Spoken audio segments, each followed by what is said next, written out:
Leero nga 19 oba 20 leero 20 ogwokubiri wayiseewo ennaku omwezi gumu n'ennaku 4 oba 5 tuvudde mu korona naye Robert Kyagulanyi talabikanga.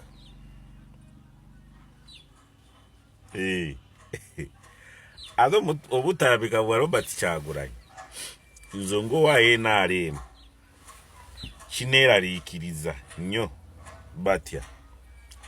kubanga Robert Kyagulanyi ayina kufefetebwa ajje anoonye aserekitinge gavumenti eyiye gitunaakolegana naye kubanga ayina kulonda leader of opposition anoonye alonde ba shadow minister kubanga wadde NRM twawangula titusobola kukola watali opposition oba oludda oluwabula gavumenti so luwakanya oluwabula gavumenti kubanga Presidenti wange omulungi Yoweri Kaguta Museveni okukakasibwa ngu kati ye president omujjuvu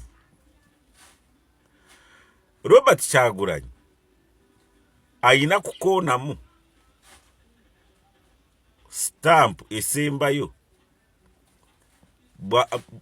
bw'alonda leader of opposition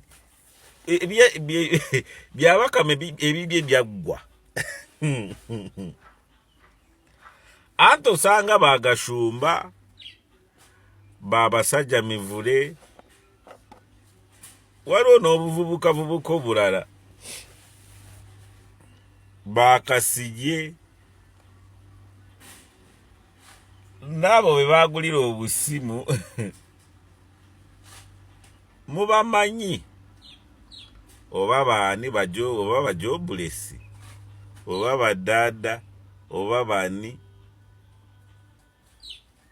mujerega muvuma okubeera wa NRM bakuwe sente toyina kuvuma reasoning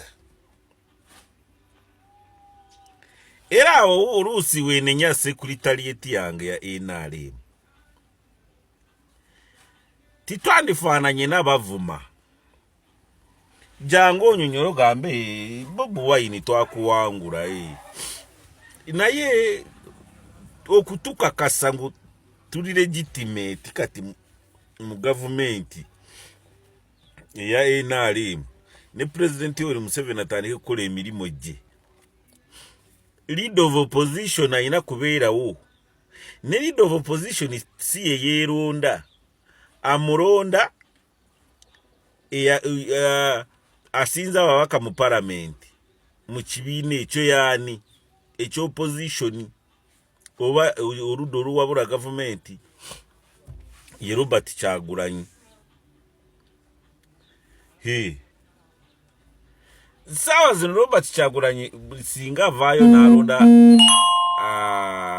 shadow government ekulemberwa leader of opposition rope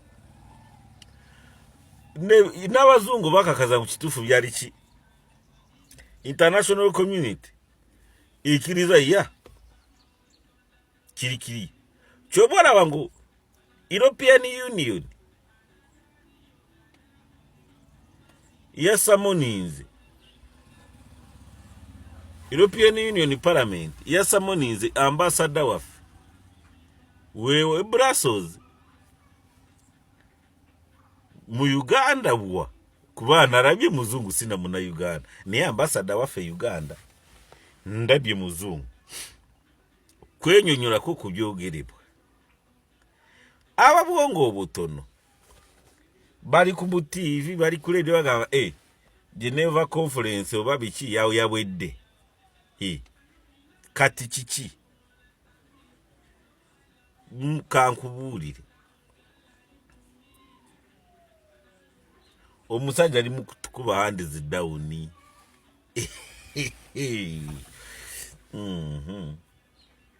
naye abo b'emitwe eminafu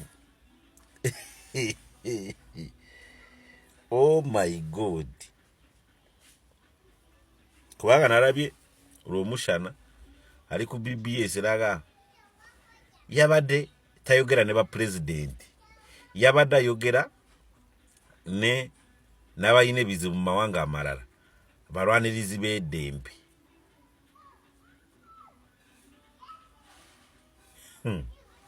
kituufu naye Uganda gwanga lyange liri ku mimwa by'abantu mu nsi yonna kati Uganda naye mukyuse mu lulimi kubanga gaanookirize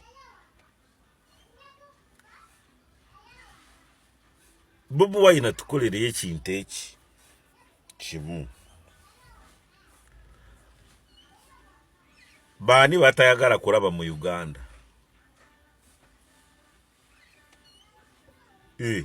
saawa zino Bobiwine nakubira Yoweri Kaguta Museveni n'agamba gundi ng'abantu 2 kuva ku cabinet namwe ba emupa bawangula ba NRM naga sibaagala ayaya koti zitura sawa 8 gw'ekiro nogera kola unabakoba akalulu yakayita wabi tok noora nabanja akalulu ikusinzira ku mateeka nga bwe gali nabanja yayita wali bwa okitegere ekyo so government okujikakasa ngu Uganda wali parliament ina genda mu maaso buli kimu recognition Bobiwine ina kunoonya shadow government inawabura government yange eyawangula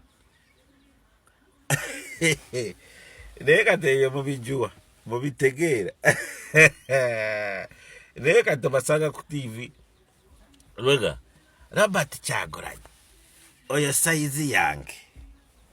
Robert Kyagulanyi size yo naddala mukwano gwange kyali wange lasta wange bebeku kiriza tata negwe tobera tosobola bera tata kwatu unsinga myaka mitono braza bebekuru braza oba boss yiza bera boss wange era oli boss wange bebekuru Bobiwine si size yo kati gosobora kuteeka kiwature ku stand still kaburaza mu mazima ganyini bebeku kiwature n'abakwetorode osobora giteeka ku stand still chairman si wano neta function netakola ne uyo omusajja atadde gwanga enaka asatu n'okusoba ku stand still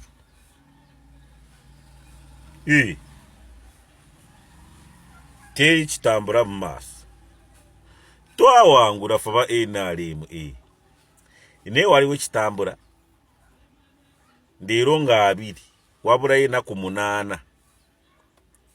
kumala omwezi tuyingira ogwokusatu wabula enaku 6 president arayire singa buli kimu kiri mu process gwobisobole ebyo wamabebe wange